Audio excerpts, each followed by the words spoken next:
Kia ora koutou, no mahadamai, and welcome to the second RIMS Lunch and Learn session for 2025. It's great to have you all here. I can see the numbers are starting to tick up. So I will kick us off. I'll first mention that although you'll see the name Kerry below me, my name is not Kerry. I'm Sam Kerry. We do share a name, but for access, I've jumped into her account for this. Wanted to start by shouting out Ross. He is our partnered learning partner for these sessions, and we've got a heap of them coming this year. So definitely make sure to check you're registered across them. Personally, I find Ross's content absolutely incredible. I think he really brings risk to life and shows a new spin on it for someone who's been in the industry for over half a decade. I always come away from his sessions better off and more well-educated, which can't really ask for more there, can you? And I'll give us a karakia before we kick off into Ross's sessions. Mātua te tihi, mātua te kaha, mātua te aio, mātua te mana, whiha te ha kino, tokia te ha ora, ki ruka, ki raro, ki waho, ki roto, hui e, tahiki e. And I'll pass over to Ross. Awesome. Thank you very much, Sam. Many people don't realize what's been going on in the background for the last hour and a bit trying to get this all lined up. But anyway, it's probably a good alignment to today's topic around risk and resilience. What I'm intending to do is to give you some sort of new steers or different steers, as Sam alluded to, and that's really how I try and structure all these sessions. So for those of you who don't know who I am, I founding principal of Crucible & Co. I work in the risk and resilience space and have worked with a number of clients in New Zealand in this space. And as Sam mentioned, there's a number of sessions set up this year. We've tried to create a bit of continuity between them. And what we really want to call out is what can we learn about risk and resilience that we may not get in the standard sort of format of content that's out there. And hopefully I can bring some of that to life. So I'm going to use, I don't know if anyone's come across this concept of a knowledge hierarchy, but typically what it means is if I need to get something done and I need to do it rapidly, the first thing I do is I reach out to who do I know?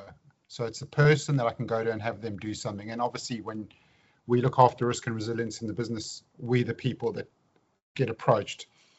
When we engage the wider network, we want them to understand the what. So what are the facts, the definitions, and obviously a lot of this is some people in our business will do risk work, but not necessarily understand all the where and what that goes behind it. And as they mature and get some better understanding, we move into the know-how space. So they know how they got to do things. So if you gave them a risk register or you gave them a business continuity plan, they knew what to do with it. What I'm striving to do today is to reach out and understand the why. Why do we do some of these things? Because when we look at what we're going to be dealing with, we increase our resilience by knowing why things are being done. We're not just completing a business continuity plan because it's come up in the schedule of governance requirements. There is some meaning behind what we need to do. And obviously, if we understand some of those criteria, we can link them to other parts of the business. So whether it be strategy, whether it be continuity, whether it be business sustainability, and that's really the intention of today's talk. So if you sort of track things in the sort of social media or the more professional social media and within your workspaces, you'll be very familiar with a number of resilience standards or requirements cropping up. I've highlighted a couple here, but obviously things that play out in the financial services space, there are a range more standards that are becoming more prevalent in the conversation. Some of this is in the wake of COVID. Some of it relates to some challenges in the supply chain, but I think it's becoming quite commonplace to tackle a range of things, in particular infrastructure and how that could be impacted by inclement weather, geopolitical tensions, etc. We know probably in the last year or two we've had key events arise, so whether it was the flooding around Cyclone Gabriel and several events since then, whether it's the major fires that we had in the Gables in California, the very recent outage in Spain and Portugal, or the CrowdStrike issue we had globally. The requirement to be resilient is becoming more and more prevalent in our businesses, and what that really means is so much of the risk focus has always been what do we do to try and stop these things from happening, And now we're needing to think about them happening and what are the risks that can manifest downstream of that. And I'll pick up on some of that today.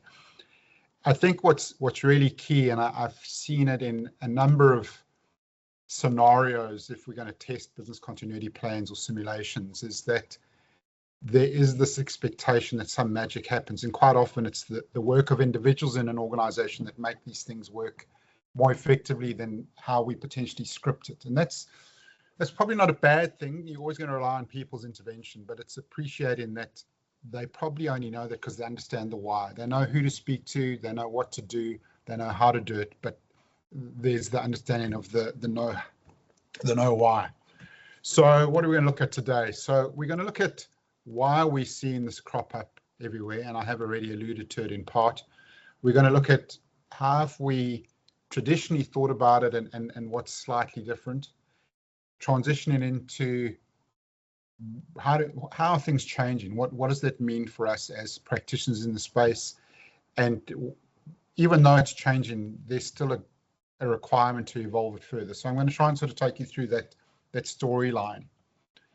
So why are we seeing this crop up everywhere? Well, pick your acronym. You can't read an article on LinkedIn these days that doesn't throw around VUCA or BANI or root or tuna, whatever the case may be, but you can see all these kind of descriptors of our operating environment show you that it's not really business as usual anymore. You know, there are so many things happening rapidly. They all interconnected, and you know, I don't think anyone out there or listening on this presentation will find this surprising. We know we're tackling this on a daily basis. I think what I find intriguing is so many governance and bureaucratic structures we've created either in our organizations or in government are not always fleet-footed enough or flexible enough to accommodate for some of these things, and consequently we have the fallout that we've seen recently or over the years, and we need to think around how can we tackle this in a better way. We've also seen this scenario where people are talking around meta-crisis, perma-crisis, and really what they're trying to do is show you that none of the risks are linear. There's always some risk that is upstream and some risk that's downstream. And obviously, when you think in upstream of where you're at, that's potentially something that's already manifested. It's no longer a risk, it's an actual issue or an incident, and you are downstream of that and you need to respond and manage it accordingly.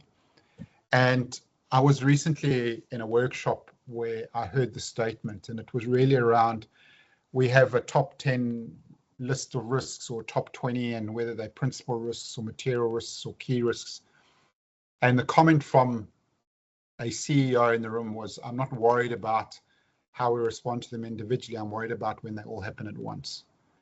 And I think if I can plant a seed when you're doing any resilience exercises or compiling anything, just to try and be cognizant of some of these other touch points. I mean, obviously we don't want to boil the ocean, but if we move beyond a narrowly defined window around how to tackle things, we'll probably be better positioned to be more resilient and respond to that.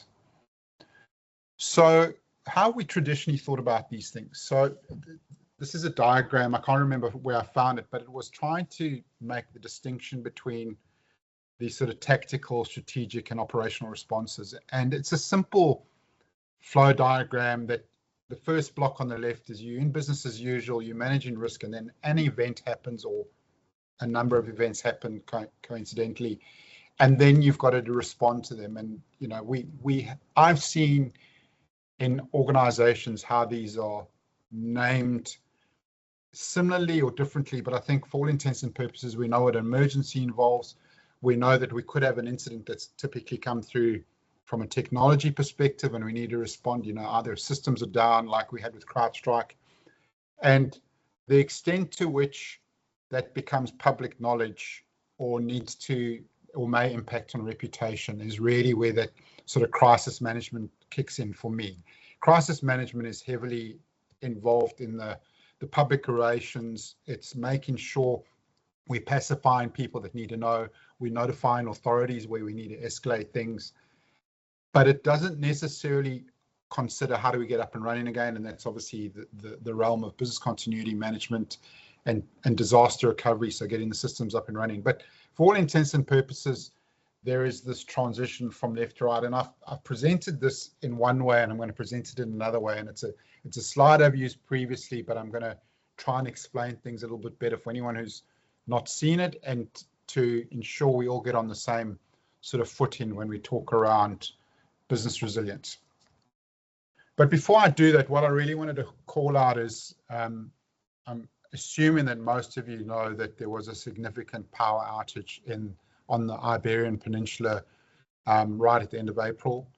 This graph is showing in green how it impacted the power outage within Spain, and this is shown as a percentage. So if you're looking at the left-hand margin, you can see where 100% is, so where they would normally operate, and you can see how far it fell. In the case of Portugal, it went to 0 for an extended period. There were parts of Spain that also didn't have power, but really what it's trying to show you is how it fell down, what happened, and how they recovered it. So that's the typical, any graph that we try and use to represent an impact and recovery into, returning our services would more or less follow this sort of pattern. So what do we want to do as risk or business continuity practitioners? First of all, we want to limit the impact. So we don't want it to fall any further than we would want it to fall. As much as we can, we need to put measures in to stop that, to limit that impact. We then also need to think around speed of recovery. So it's essentially the steepness of that curve in getting back towards normal. It can often be quite protracted and then slowly get back up. And if you read any literature after COVID, all the content was around the people who could recover quicker or, got back to that norm were seen to be the ones that had performed much better than their peers in other industries. And then I guess that recovery is the extent of recovery. You want to get back to a point as close to what you had beforehand, and that would be a representation of having lost typical business as usual, and then taking it back to that state. So that's the logic of what we would typically do when it comes to business continuity management.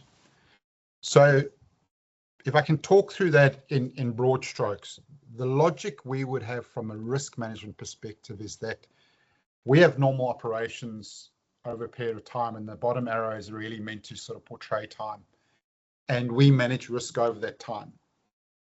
During that period, we may have an incident arise. So this is typically what you would see in any of your technology sort of functions within your business.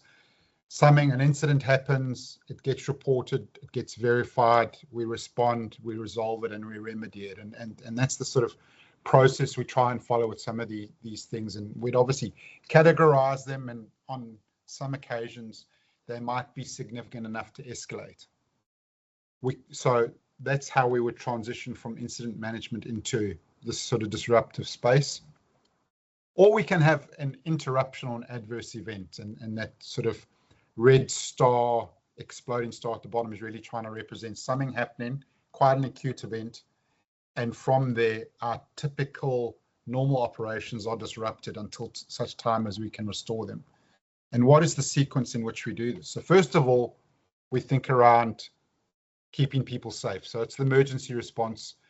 It will often entail consideration of assets as well. So people and plant is normally the way they might refer to it. Then we move into the space of how do we sort of recover our technology and get our systems restored, because those systems serve us within the business. So simple things like payroll, paying bills, receiving money. Business continuity is not only externally facing, it's how do we keep things working internally? How quickly can we restore systems? Do we need to change access into the building? All these kind of things need to be factored into that sort of technology recovery, and the CrowdStrike event is a good representation of how much dependence we have on the system restoration. There was no fire, there was nobody harmed unless they were dependent on a potentially dependent on a service, but largely it was everything functioned on those systems, and when they weren't able to serve their normal purpose, there was a huge reliance on trying to restore that as fast as possible. There's obviously then the return, the sort of the continuity aspect where you want to return to normal, and as I said, that crisis management arrow is really an optional requirement depending on how publicly this is made known. I've been in organizations where we've had a cybersecurity breach, and there was a lot of work being done around PR requirements in the event that it needed to be tackled in the public, but quite often a lot of that work is to try and manage it and not have it become bigger than it really is. And this is the real challenge around risk management and talking around reputation as a risk, because an event that happens now and gets resolved now can manifest as a reputational risk way down the track. Something gets picked up, there's an access to information request, we find out things, and all of a sudden it hits the headlines, and you find yourself going, well, we did everything we needed to do on the day, we resolved that risk, well, we resolved that incident, and now we're having to deal with the fallout reputationally. So that's always a challenge, and there's many people in the risk fraternity that don't see reputation as a real risk because it's something that can manifest. You can't necessarily identify it, quantify it, and control it, but it can just crop up at any time.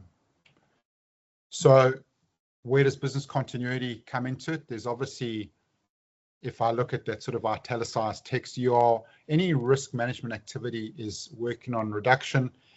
There's the immediate readiness or preparedness that we do immediately prior to something or part of our training. And then when it happens, we respond, recover, restore. And you might hear about the 4Rs framework. So that's typically linked into this kind of logic of moving from an event and getting back to restoration. The intention is that we will resume things. Things will get back to what they were. And if I could just sort of summarize that diagram, we're going from normal operations to a period of disruption to resumption of operations. That's the way we cycle through those phases and what we intend to do. But resilience has caused us to think about this differently.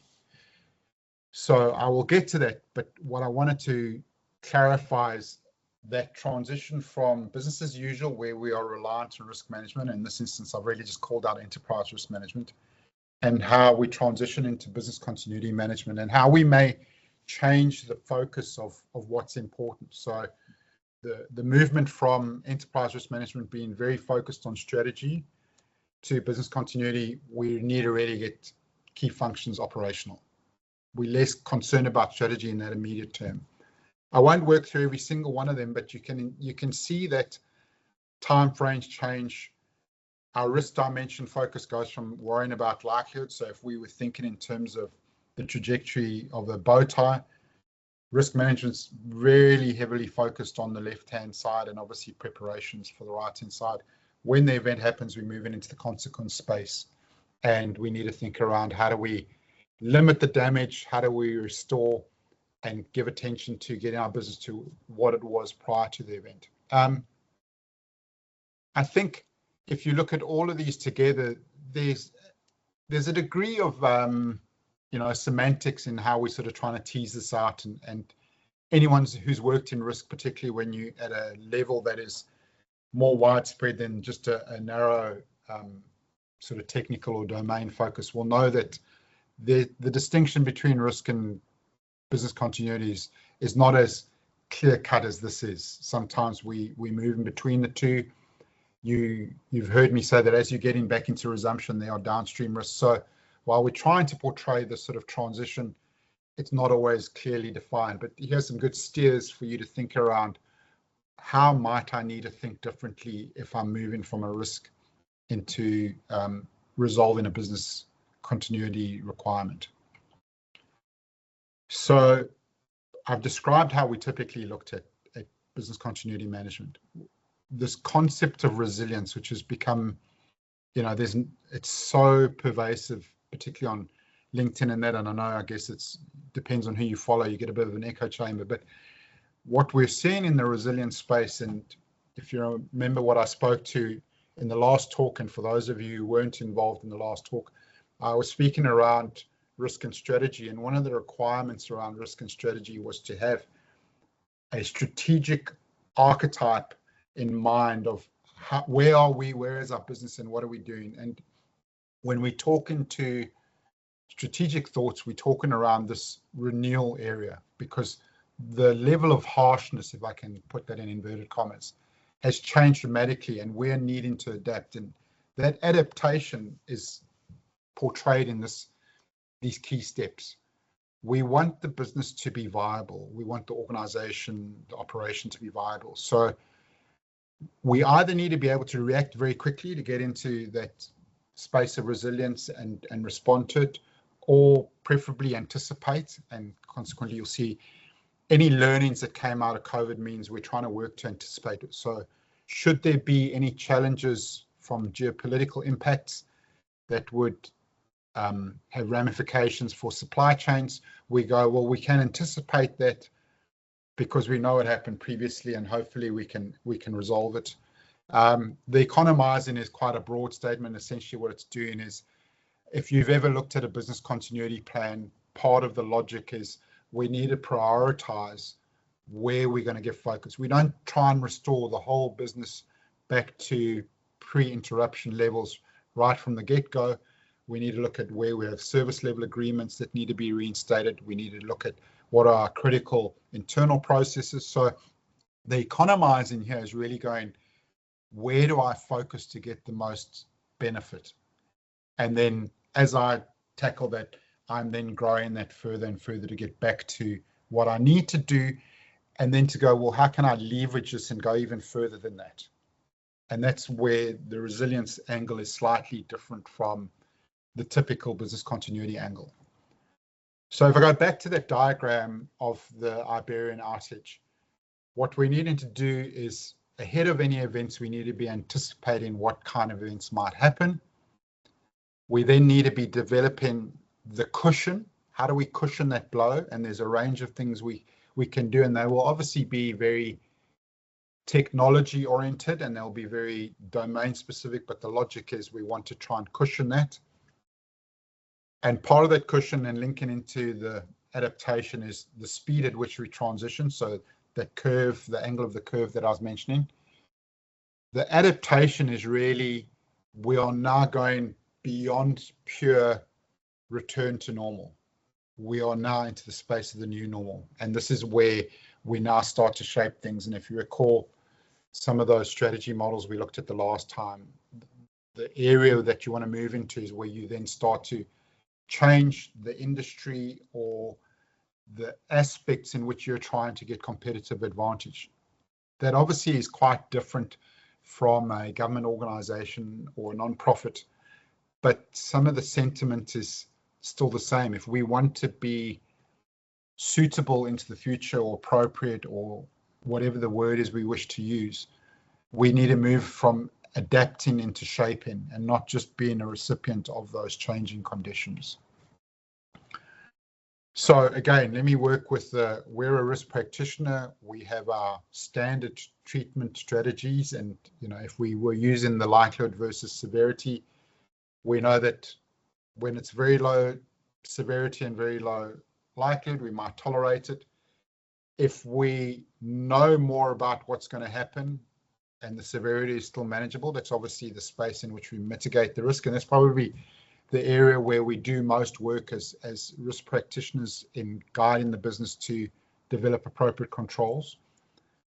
But if we move into the higher severity angles, this is where we get to transferring the risk, and obviously the role of sharing it with other entities, and whether it's going with an insurance or some risk financing instruments, that's where we're trying to transfer things. And then if it's really bad and it's really likely, well, we try and avoid those, but we know those sometimes arise. So that's the traditional sort of risk response space. If we think around the incidents where we really know we have a high degree of knowledge around the likelihood because it's typically happened and it's not too severe, this is when we're doing the sort of the remedying and resolving. And you could argue that's really just a subset of mitigation, but for the purpose of this diagram, what I'd like to demonstrate is that the resilience is how do we tackle the definite event that has been quite severe to the business. So that's the space where resilience will play a bigger and bigger role for our organizations. And we also know that obviously not all events are the same. So in this matrix, if you're looking at the columns that are sort of the rose color and the blue and orange, we look at it from the size of the severity. We might have a small impact, or we may have a large impact. And then we also need to look at the velocity of the risk. And that's obviously a growing area of risk where no longer is it appropriate to just think about there could be a risk. We want to know how quickly it could manifest and how long it could be there. And so we can make this distinction between an acute shock, like an outage, a cyber outage, and a more chronic stress. And this is the chronic stresses is where we're seeing things, slow events in geopolitics, and what's happening today with Trump's tariffs, what's going to happen tomorrow. So those are sort of chronic stresses. They can have sort of acute elements, but it's a longer game to play. But we're more aware of it playing out in the climate change, the nature focus that is far stronger. Any of these things are more slow burn things that can get quite big, and this is the space of organizational resilience, the blue space, whereas the orange block is more typical of the sort of the disaster recovery. And again, this is a framework. There isn't a specific timeline. There isn't a specific quantum of size. It's conceptual. And again, the reason why I present you with these concepts is not from a theoretical point of view, but from an understanding point of view, so that you can use existing risk frameworks in your business or existing business continuity frameworks in your business to know, how can I think about this differently if I've got a different issue to tackle?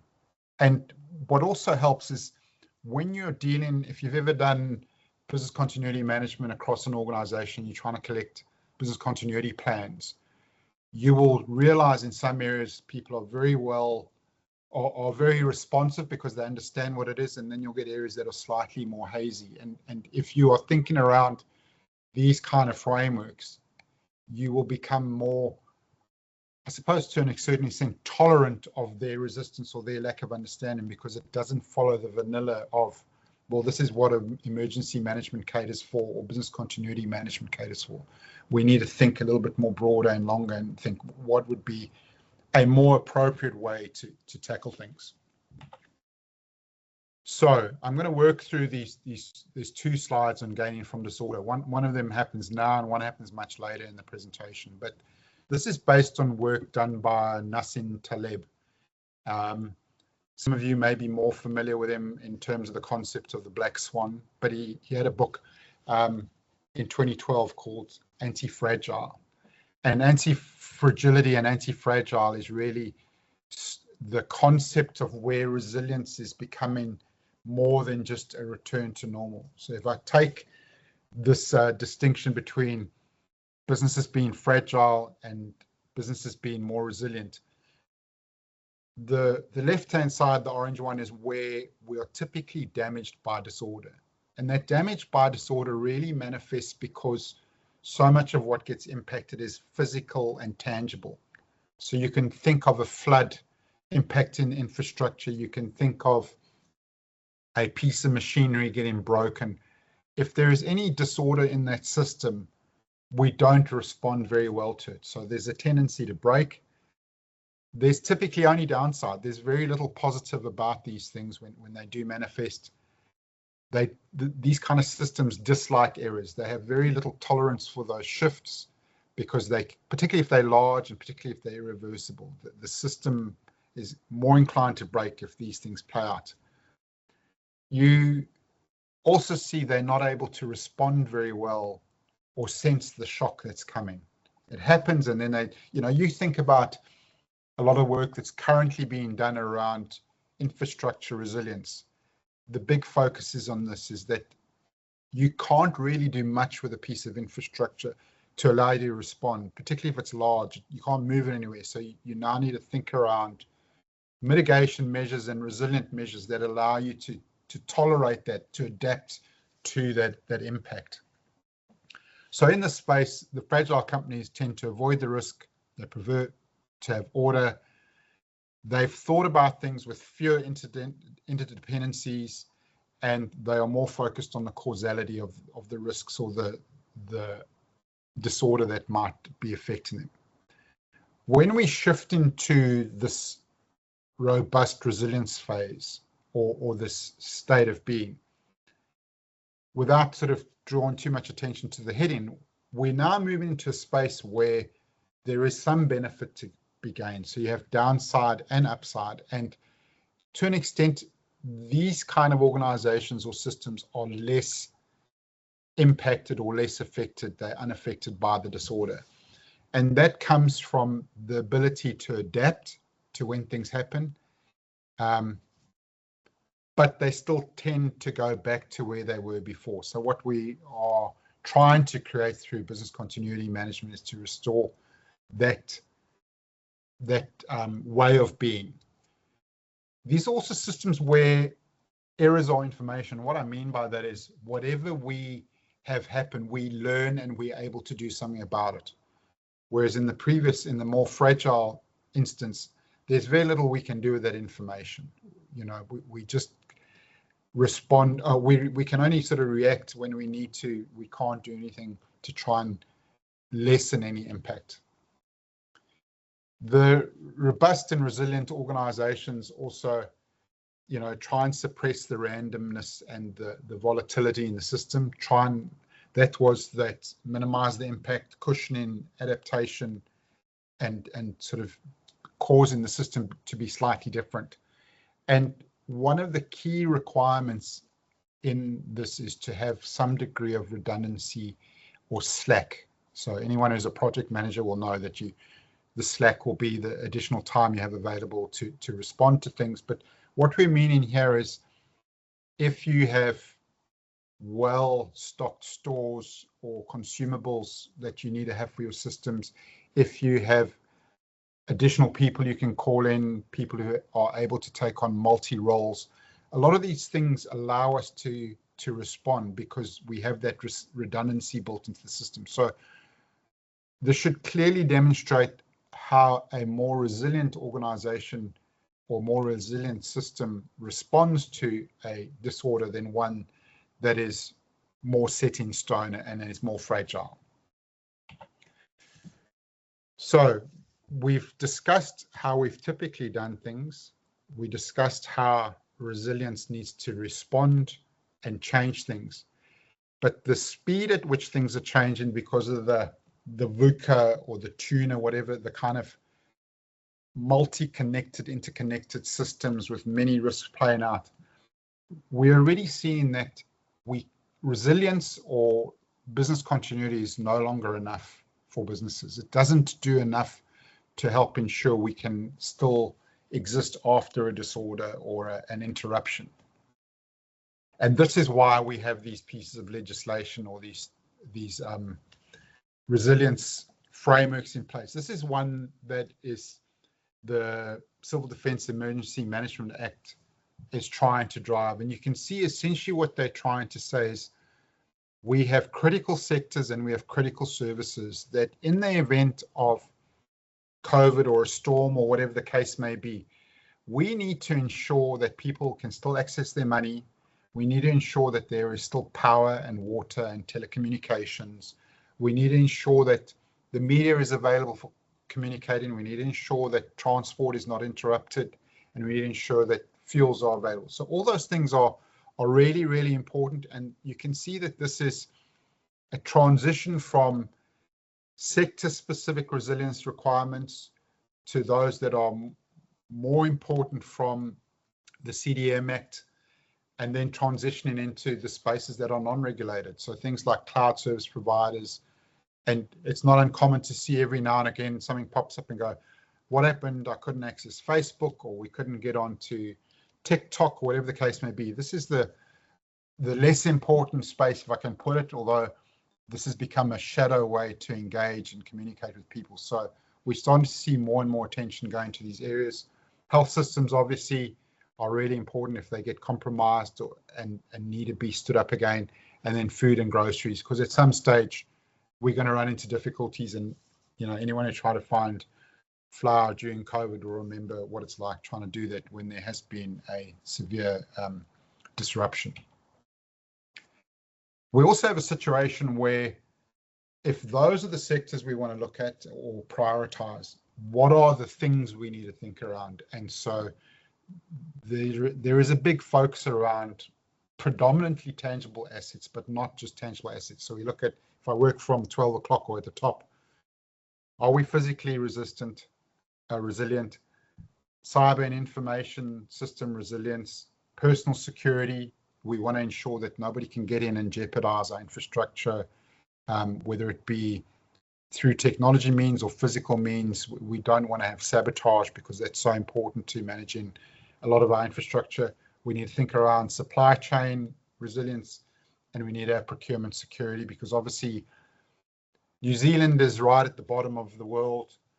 We are not as big a player as we sometimes think we are. We pride ourselves on being able to punch above our weight, but when the chips are down and we need to allocate, or suppliers and vendors need to allocate product and services to their customers around the world, there may be many that are much bigger than us. I've worked in a business where we needed chips, and I'm talking technology chips, not the type you eat. We needed those for the products we were producing.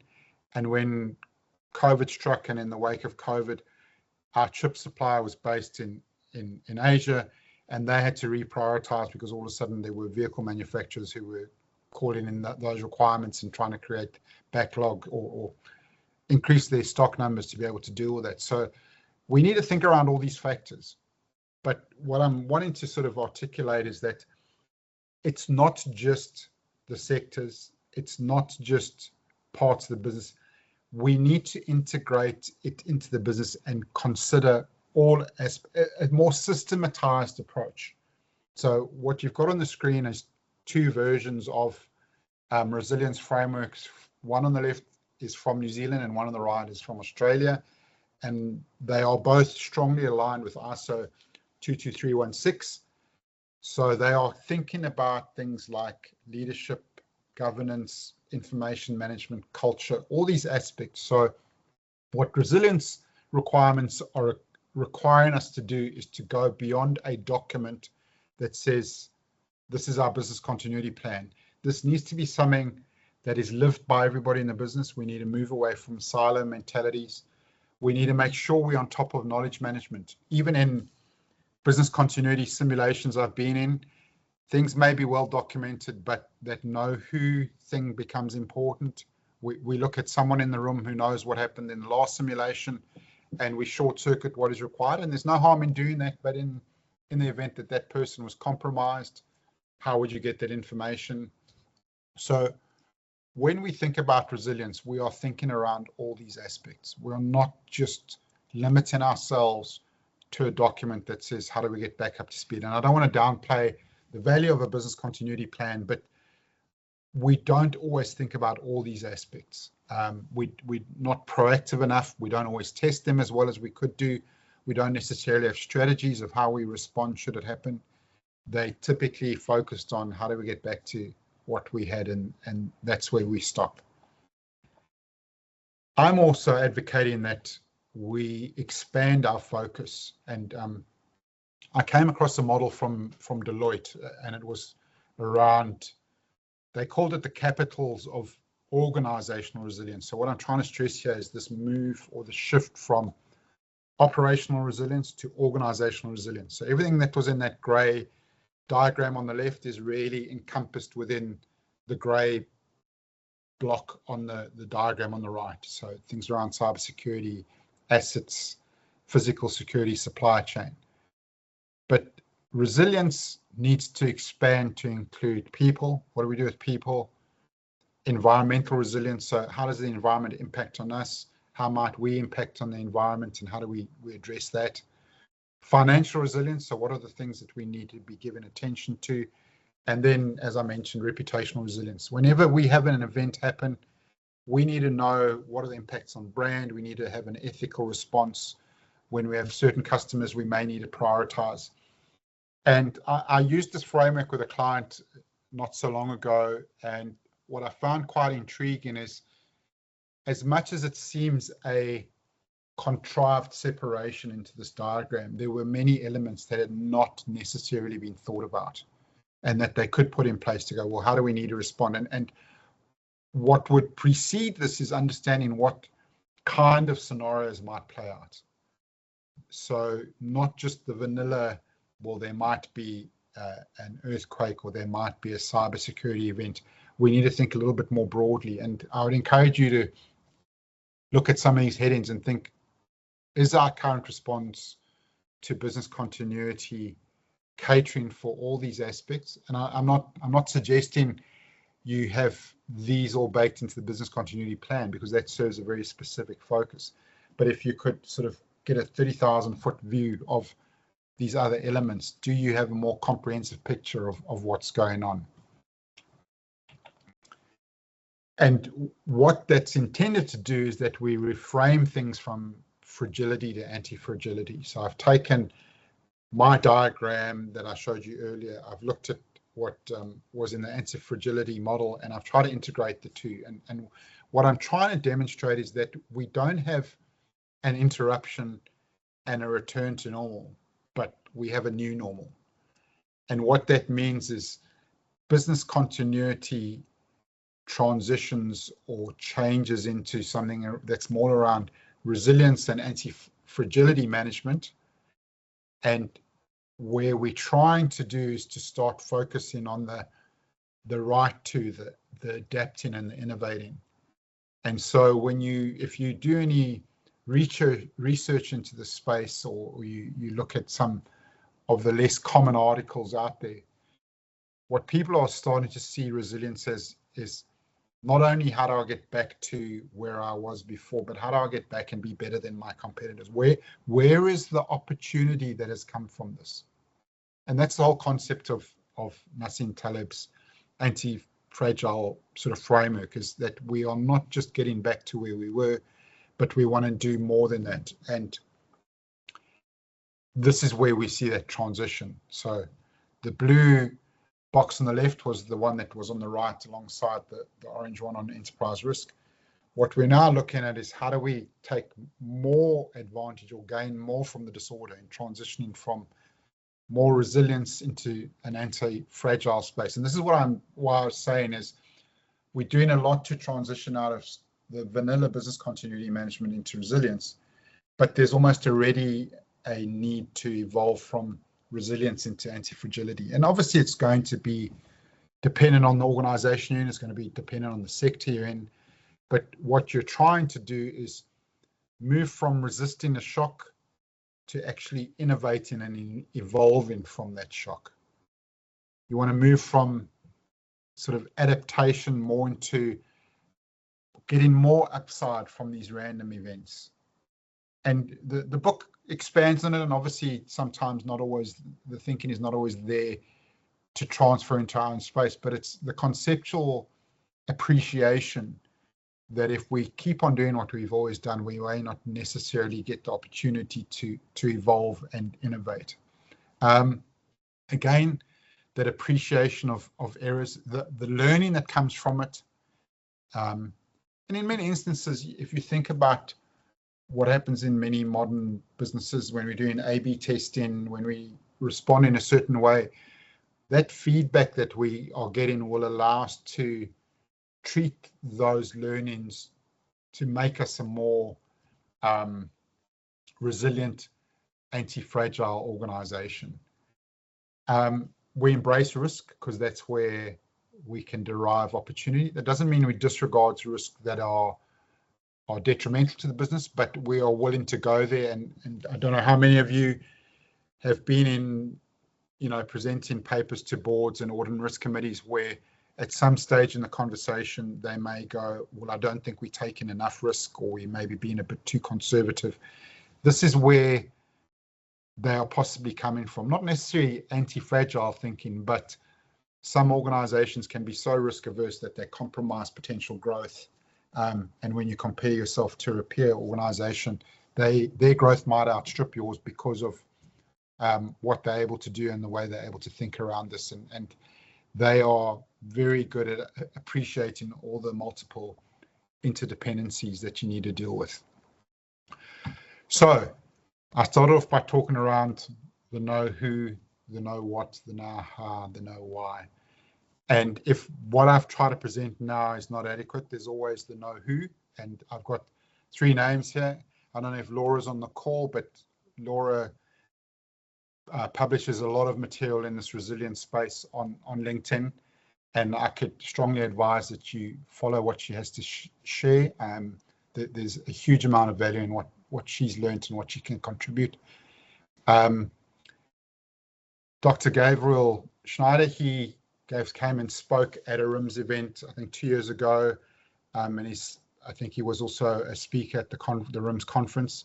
He has a concept of presilience, and that provides some additional thinking, ranging right through from the individual being resilient through to the organization being resilient. And then someone who I've been following for a while, this Marco Felsberger, he's also very good to follow on LinkedIn. He has a lot of content.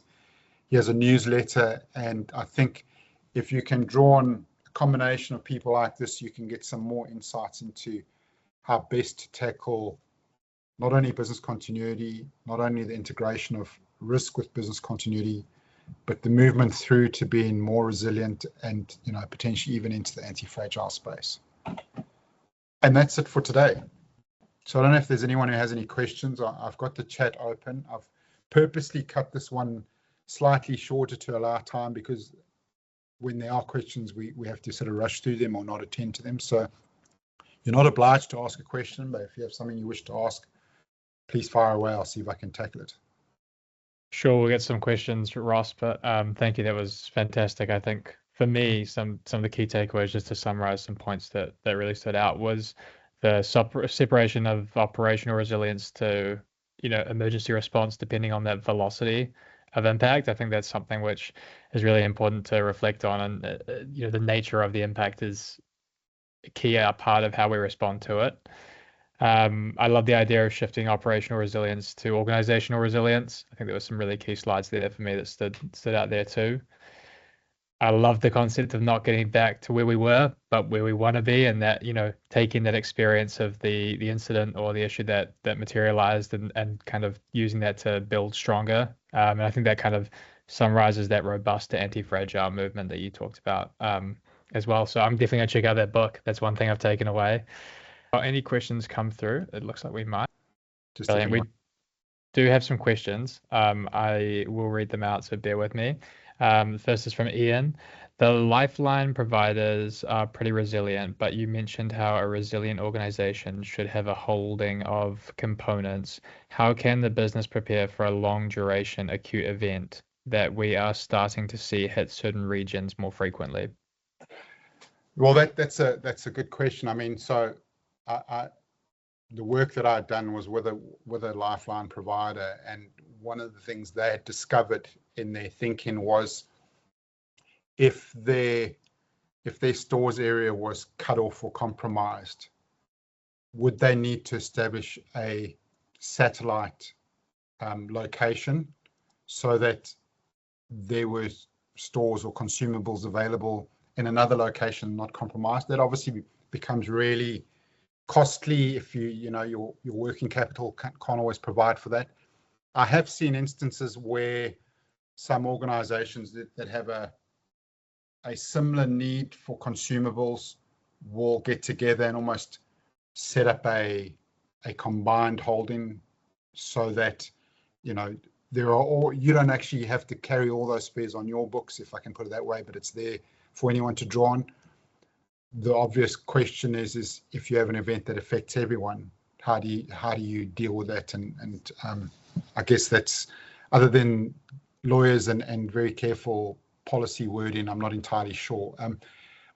But your question is a very valid one, and I think people don't always think about the duration. And I had that crop up in a very recent simulation at a client, where we were looking at an event happening at a site that would take several days to resolve. And obviously when you're working through the simulation, you've sort of compressed the time frame. And someone acknowledged going, do we need to set up a war room? And how will that war room be stocked? And, you know, if you look at what NEMA do, they almost have a cage with dedicated laptops and satellite phones, etc. But that's obviously not, that's more for comms and responding than it is to keep the lights on in the business. But it does get us to think about things differently, because when we run a simulation, we're not necessarily recreating the exact set of circumstances to know what happens if this is protracted. What do we do about it? And, you know, I think there may be people out there, there may be people on this call that have learned from the storm events we've experienced in the last couple of years, people that are based in Christchurch that had to, and around Kaikoura in the wake of the quakes. What do you do when these things take a long time to address? I don't have a succinct answer for you, unfortunately. But that kind of thinking is what will prompt you to think around, well, if it is going to be protected, what do we do? Absolutely. We've got another doozy. We'll try and smash through a few of these from Pradeep, kind of focused around the comments when everything happens, it happens all at once, that we touched on. So when this does happen, does the response not relate to an organization's risk appetite? Oh, most definitely. I mean,